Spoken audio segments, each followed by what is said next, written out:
Welcome back to linear algebra. In this video, we're going to be taking a look at the determinant.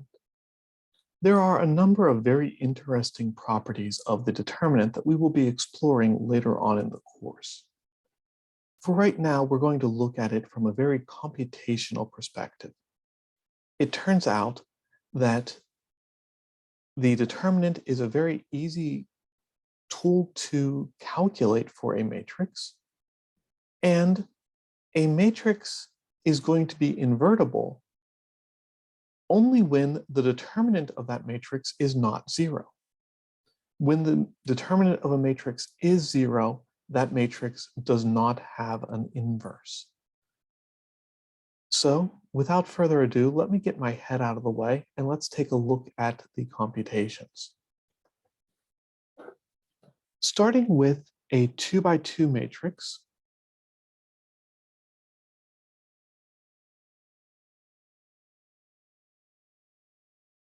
the determinant of A, which is either written as determinant of A, or if the matrix doesn't have a name, sometimes we use absolute value bars instead of the brackets to list out the entries in the matrix. But either way, you calculate it by multiplying the entries in the main diagonal, multiplying the entries in the off diagonal, and subtracting those two values. So for example, if I have the matrix 3, 5, -1, 2, well, the main diagonal, we have 3 times 2. In the off diagonal, we have 5 times -1. 3 times 2 is 6. 5 times -1 is -5, but minus -5 is just +5. And 6 plus 5 is 11. That's all there is to it. When you have a larger matrix, we're going to use a technique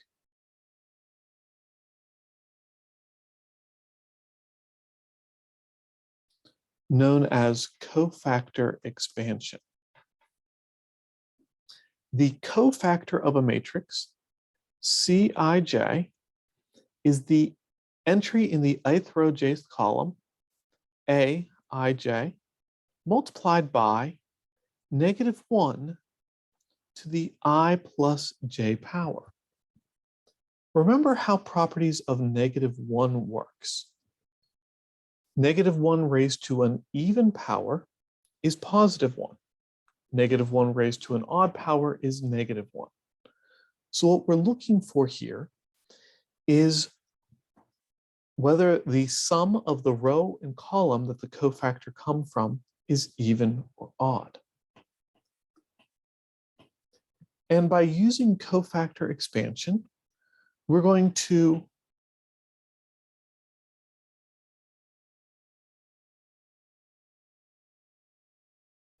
choose a row or column.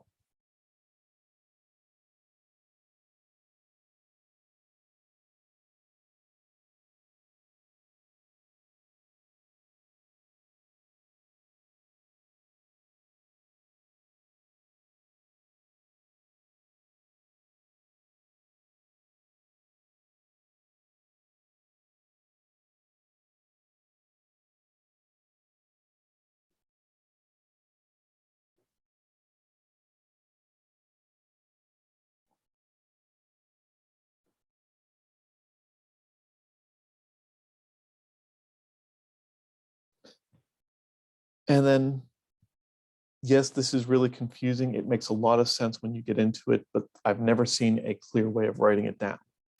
We're going to multiply each cofactor in that row or column by the determinant of the submatrix formed by eliminating that row and column from the original matrix, and add all of these products together.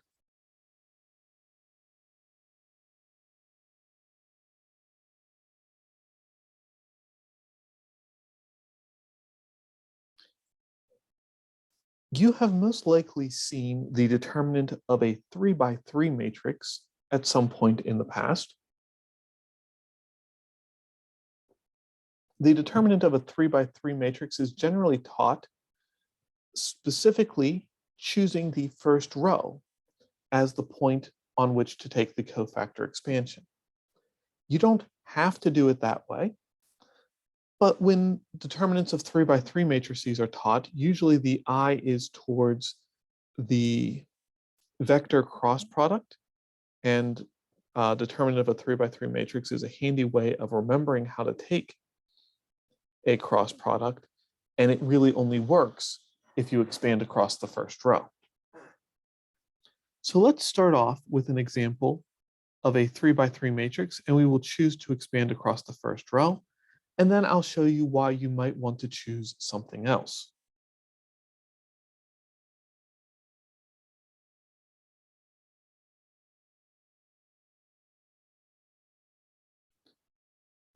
So consider the 3 by 3 matrix 1, 3, 2, -4, 5, 6, 9, -7, 8.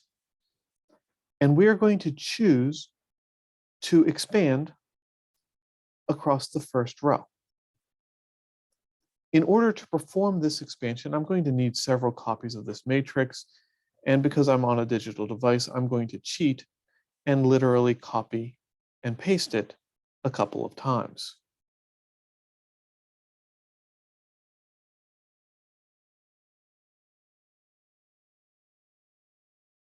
There we go. Now we chose to expand across the first row. So we take the first entry in that row, which is 1. We multiply that 1. I didn't give myself enough room. We multiply that 1 times -1 to the, this is first row and first column, so 1 plus 1 power. And then we eliminate the row and we eliminate the column that that 1 came from. And then we repeat the process. We take the next entry in that row, which is 3. We multiply by -1. This is in the first row, second column, so the 1 plus 2 power. And then we eliminate the row that has the 3, and we eliminate the column that has the 3. And then the last one, entry is 2. It is in the first row, third column, and we eliminate the first row, and we eliminate the third column. So simplifying this a little bit, 1 plus 1 is 2, which is even, so we have 1 times the determinant of the 2 by 2 matrix, 5, 6, -7, 8. We have -1 to the 1 plus 2 is 3, so that's going to be -3 times the determinant of the 2 by 2 matrix, -4, 6, 9, 8. And then plus, right, 1 plus 3 is 4, which is even, so -1 to the 4th is positive. So plus 2 times the determinant of the 2 by 2 matrix, -4, 5, 9, -7. And when we evaluate all of these 2 by 2 determinants, we have 5 times 8, which is 40, minus -7 times 6 is -42, minus minus is plus. We got -32 minus 54, and 28 minus 45. So we've got 1 times 82, which is just 82. We've got -3 times -86, which is -258. And we've got 2 times -17, which is -34. 82 minus 258 is going to be -176. Minus 34 from there is -210. So the determinant of this 3 by 3 matrix is -210.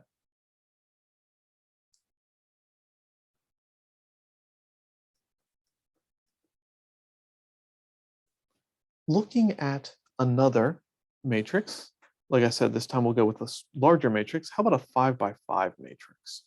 Nice large matrix to work with.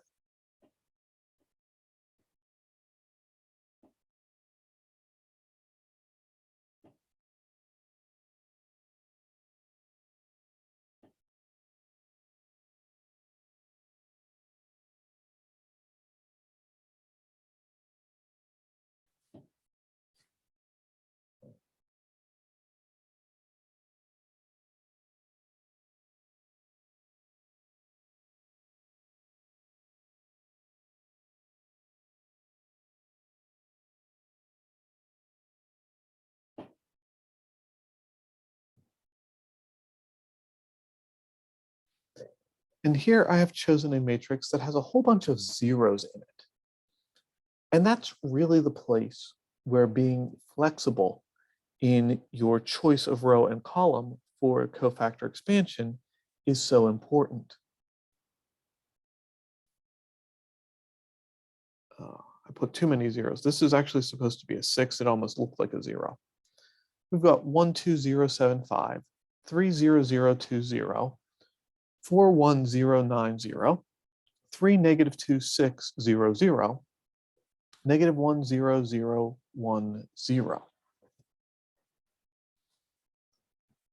What I want you to notice in this matrix is if we take either the third column or the fifth column, we've got only one non-zero entry. So what would happen if I expanded along one of those two options?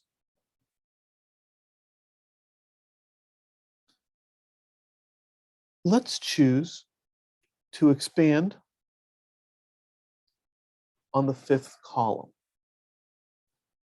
The first entry in the fifth column is a 5. It is in the first row, fifth column, so that's negative 1 to the 1 plus 5 power. And then the remaining matrix, when you eliminate that, is 3002, 4109, 3 negative 260, negative 1001.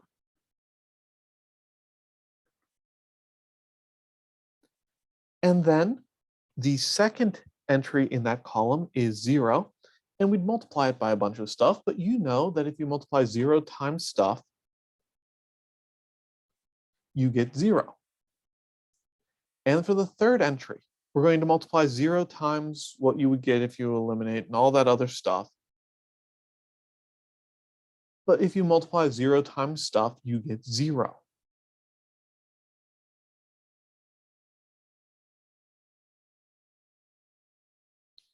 So by choosing to expand on the fifth column instead of expanding on the first row, the default choice, I get all of these zeros showing up in my expansion, and multiplying 0 times stuff doesn't do anything. So I can completely throw away all of the other submatrices. They don't matter because once I calculate their determinant, I multiply by 0. So I save myself a ton of time. Instead of having 5 4x4 matrices, I only have 1. So we've just got 5 times the determinant of the 4x4 matrix, 3002, 4109, 3 negative 2, 60, negative 1001. And once again, I expand. I am going to take this 4x4 matrix and expand it out into 4 3x3 matrices. But once again, I can be careful about that and recognize that this particular column only has one non-zero entry. So I've got that 5 hanging out in front. I'm going to multiply it times first entry in that column is 0, so 0 times stuff. Second entry in that column is 0. Once again, 0 times stuff is 0. And then we have in the third row and third column, so 3 plus 3, we have a 6. And if we eliminate the third row and third column, we get the remaining matrix of 3, 0, 2, 4, 1, 9, negative 1, 0, 1. And then in the fourth entry in that column, we get another 0 times stuff. So once again, most of this turned out to be 0, which really makes our life a lot easier. Right, 3 plus 3 is 6, which is even. So negative 1 to the 6 is positive 1. We've got a bunch of zeros which go away. 5 times 6 is 30 times the determinant of the 3 by 3 matrix. 3, 0, 2, 4, 1, 9, negative 1, 0, 1. And once again, we can make our life really easy here by choosing not to expand on the first row, but to expand on the second column. It doesn't get much easier than that. First entry is 0. And then we have 1. And that's going to be the entry in the second row and second column. And when we eliminate the second row and second column, we're left with the 2 by 2 matrix, 3, 2, negative 1, 1. And then the third entry is another 0. 2 plus 2 is 4, negative 1 to the 4 is 1. 1 times 30 is just 30, times the determinant of the 2 by 2 matrix, 3, 2, negative 1, 1. And everything else is zeros, and adding 0 doesn't do anything at all.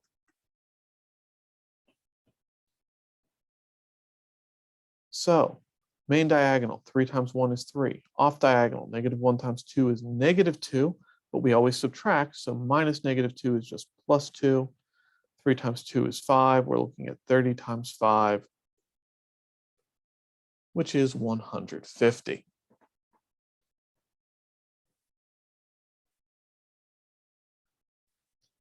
All right, so now we have a nice tool for calculating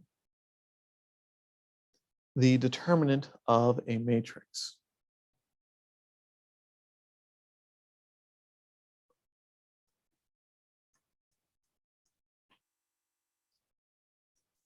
Taking that result to the extreme,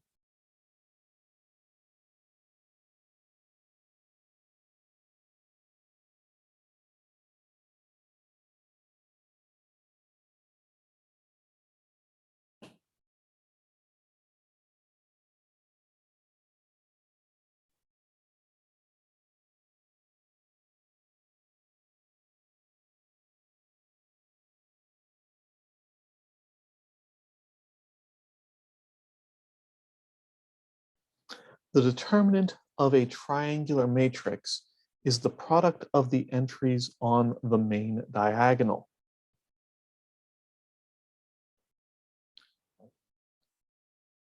Which is essentially what happened in that last example, although it wasn't actually a triangular matrix. But in a triangular matrix, there is a row that has one non-zero entry in it. And when you eliminate the row and column, you're left with a smaller matrix that has one row that has only one non-zero entry in it. And as it keeps getting smaller, you eliminate row and column so that what's left every time has that one row and also one column that has only one non-zero entry. So keep expanding like that, the same way we did in that last example, and you can really save yourself a lot of time and effort. Right? If you recognize that the matrix you're working with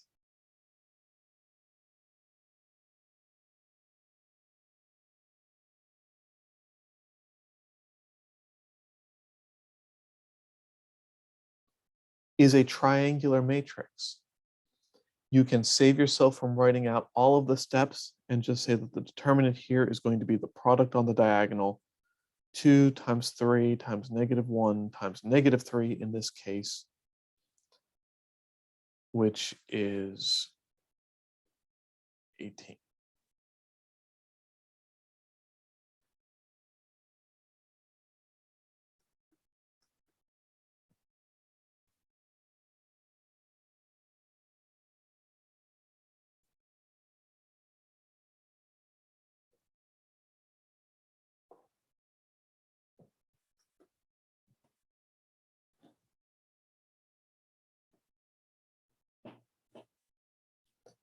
A smaller theorem that is going to be useful to us a little bit later. The determinant of the transpose of a matrix is the same as the determinant of the matrix itself.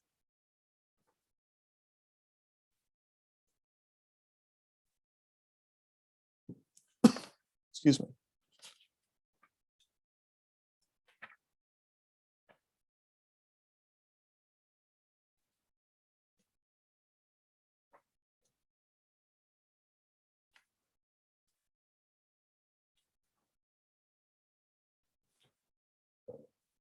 And this will make sense when you realize that eventually you're going to get to a 2 by 2 matrix.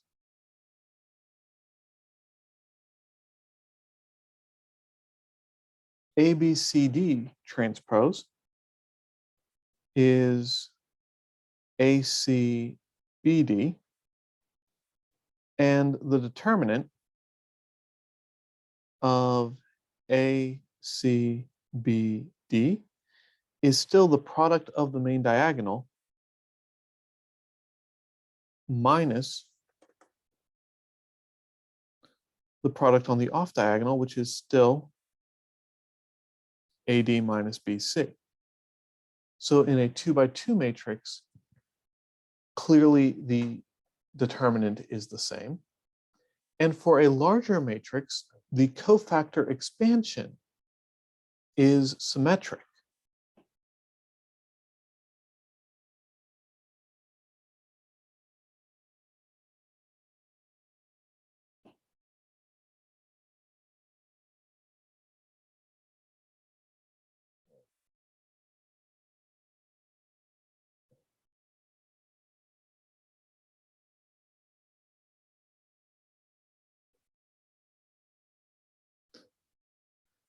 Right. If you chose to expand on the third row of matrix A or the third column of matrix A transpose, you will get the same cofactors, and you'll get the transposes of all of the matrices, which will eventually take you down to 2 by 2 matrices, and the determinant of the transpose of a 2 by 2 matrix is the same as the determinant of the original matrix.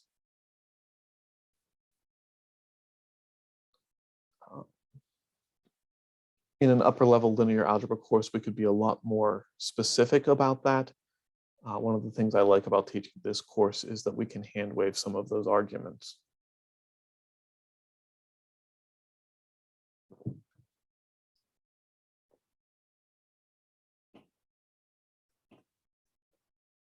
All right. Those properties aside, let's get into what I said was the whole point of all of this.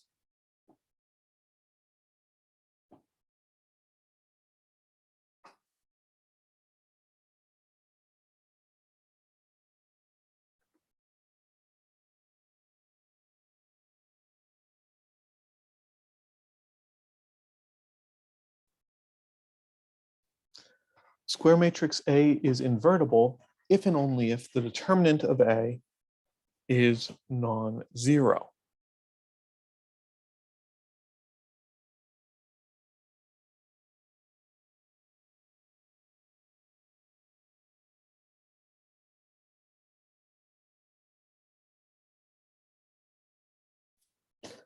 And the reason that this works is that it turns out that not only does the transpose work,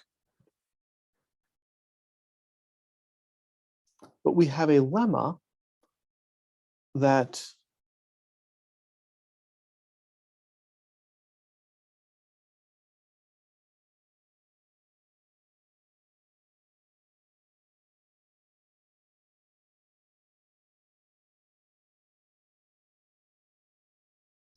if we perform elementary row operations on a matrix, that the determinant will not change. We can see an example of how that works, although again, I'm not going to go through and very carefully write out the proof. Consider a matrix like 1, 2, 3, 7, 5, 6, 1, 1, 1.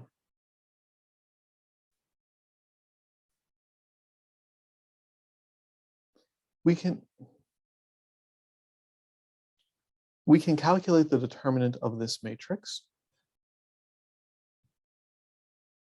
The determinant is going to be 1 times 5, 6, 1, 1 minus 2 times 7, 6, 1, 1 plus 3 times 7, 5, 1, 1, which is 1 times 5 minus 6 minus 2 times 7 minus 6 plus 3 times 7 minus 5, negative 1,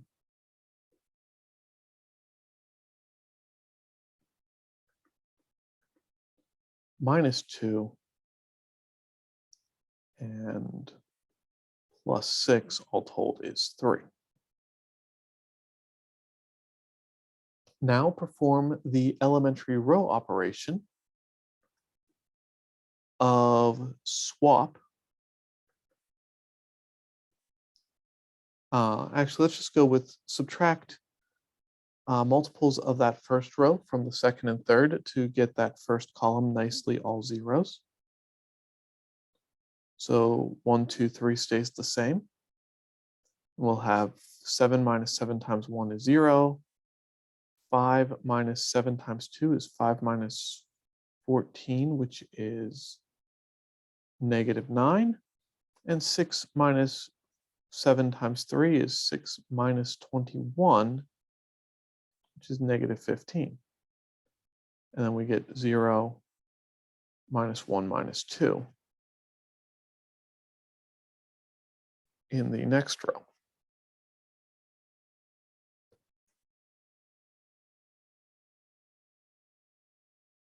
So performing a couple of elementary row operations there. We could keep going and get down to reduced row echelon form if we'd like, but I just want to show you that the determinant will stay the same. So notice here, I can expand on the first column, which makes my life a lot easier. 1 times negative 9, negative 15, negative 1, negative 2, and plus a whole bunch of zeros.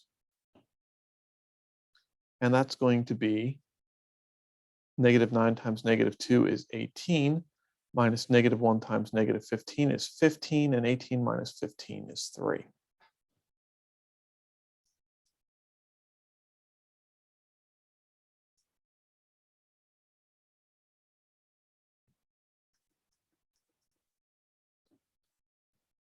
So if we can perform elementary row operations on a matrix and the determinant doesn't change,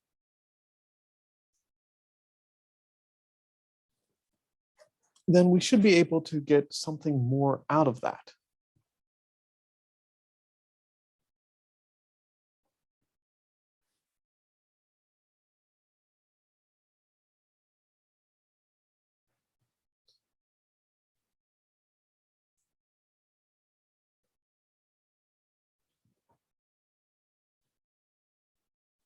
The determinant of the identity matrix I, well, it's a triangular matrix, so the determinant is going to be the entries on the main diagonal, all of which are 1. And if you multiply a whole bunch of 1s together, the result you get is still 1.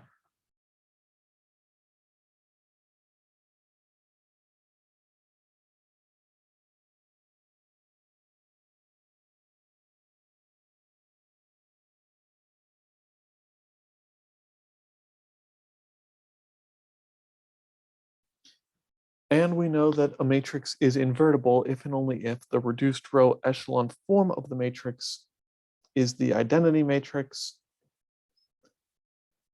So that is the result. And that one, A is invertible if and only if its reduced row echelon form is the identity matrix we talked about previously. So combining the fact that we can perform elementary row operations, take our matrix, get it down to reduced row echelon form, end up with the identity matrix because it's invertible, and the determinant of the identity matrix is just 1.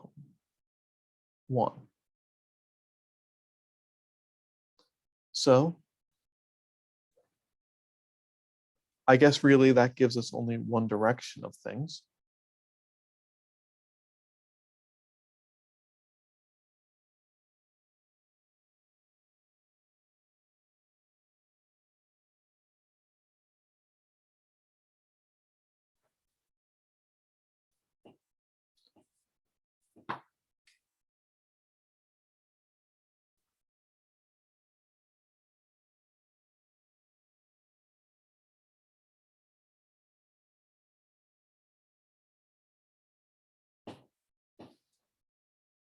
We also, I guess, should look at the fact that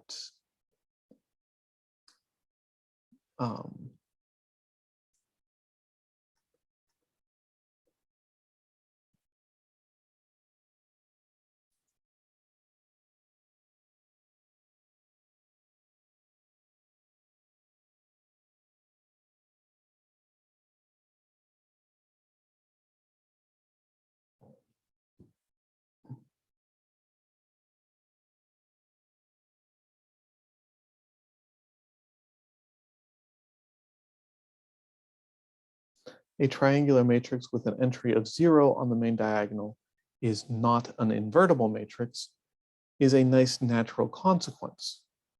Right? The determinant of a triangular matrix is the product of all the entries on the main diagonal. If one of those entries is 0, then the product of all the entries is 0. So the determinant is 0. And based on what we just proved, that means that the matrix is not invertible. So once again, a very useful quick check. If you have a triangular matrix and you see a 0 on the main diagonal, you have a matrix that is not invertible. You don't have to think about it any further.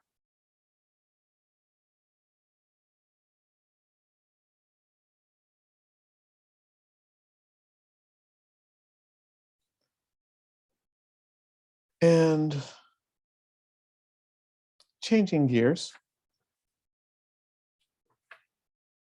if we have an invertible matrix, it turns out that the determinant of its inverse is the reciprocal of the determinant of the original matrix, which is an odd property, but actually comes down to that whole idea of being able to perform elementary row operations. As we saw when we talked about finding an inverse, we could use elementary row operations to build up a matrix based on its, right, take the original matrix down to the identity matrix and perform the same steps on the identity matrix to build the matrix we started with. So if we take matrix A and perform all of those operations in one order, and we take the identity matrix and perform all those operations in the backwards order, that's what's going to give us this nice property here.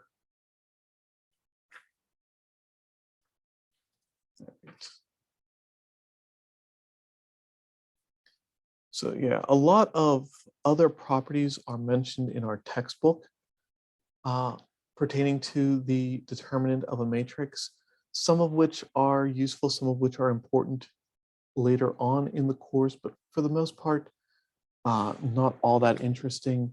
The big idea is, just to summarize, you now know how to calculate the determinant of a matrix of any size. You know how to identify a triangular matrix, which is much easier to take the determinant of than anything else. And you know that the determinant is useful because if the determinant is 0, the matrix does not have an inverse. With those three properties, we'll be able to do a lot of work in the coming weeks of being able to quickly analyze a linear system and the things that we're going to generalize beyond linear systems. But that mostly comes up next time.